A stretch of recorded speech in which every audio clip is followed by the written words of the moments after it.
মঙ্গলবারের স্পোর্টস্কোপে আপনাদের সবাইকে স্বাগত। আজকে প্রথম যে খবরটির দিকে চোখ রাখবো সেটি হচ্ছে লিওনেল মেসির আজ জন্মদিন। লিওনেল মেসি আজ থেকে ৩৯ বছর আগে জন্মেছিলেন আর্জেন্টিনার রোজারিওতে। তার জন্মের পর তার মায়াবী ফুটবল সমস্ত বিশ্বের নজর কেড়েছে। মারাদোনা এবং পেলেকে মাথায় রেখে বলা যেতে পারে মেসি হচ্ছেন সর্বকালের শ্রেষ্ঠ ফুটবলার। সেই মেসির জন্মদিন আজ পালিত হচ্ছে কলকাতার বুকে এবং কলকাতার বাইরের বিভিন্ন জায়গায়, ভারতবর্ষের নানা জায়গায়। মেসি জন্মদিন পালন হচ্ছে বিশ্বের সর্বত্র। তবে মেসি সম্ভবত জন্মদিনে সব থেকে বড় উপহারটি পেয়েছেন ব্রাজিলের স্ট্রাইকার, এক সময় সারা জাগানো ফুটবলার রোনাল্ডো নাজারিয়ার কাছ থেকে। রোনাল্ডো নাজারিয়া বলেছেন তার দেখা সেরা স্ট্রাইকার হচ্ছেন লিওনেল মেসি।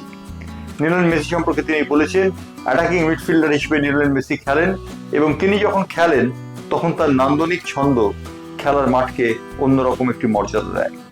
রোনাল্ডো নাজারিয়া এই কথা বলেছেন এবং তিনি বলেছেন, নিজেকে স্মরণ করেও তিনি বলেছেন যে মেসি হচ্ছেন সর্বোত্তম।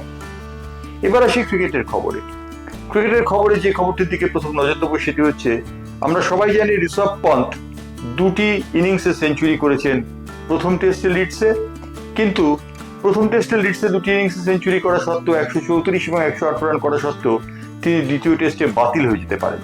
হ্যাঁ, এই খবরটি এই মুহূর্তে সব থেকে বড় খবর এই কারণে, কারণ ঋষভ পন্থ ইংল্যান্ডের প্রথম ইনিংসে আম্পায়ারের সঙ্গে তর্ক করেছিলেন। বল পরিবর্তনের জন্য তিনি দাবি জানিয়েছিলেন। আম্পায়ার সেই দাবি অস্বীকার করার পর তিনি বলটি আছড়ে মারেন। আইসিসির কোড অফ কন্ডাক্ট তিনি ভঙ্গ করেছেন। সেই কারণে ঋষভ পন্থ শাস্তি পেতে পারেন, এমন একটি খবর ছড়িয়ে পড়েছে এই মুহূর্তে ক্রিকেট মহলে। ঋষভ পন্থ যদি দ্বিতীয় টেস্টে না খেলেন তাহলে তার জায়গা নেবেন কে, তাই নিয়েও খানিকটা সমস্যা দেখা দিয়েছে।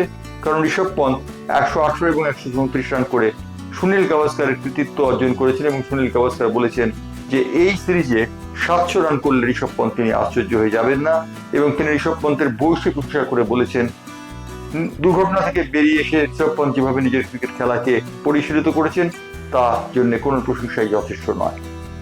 আরেকজন ক্রিকেটার শাস্তির কবলে পেতে পারেন, তিনি হচ্ছেন ভারতীয় দলের অধিনায়ক শুভমান গিল।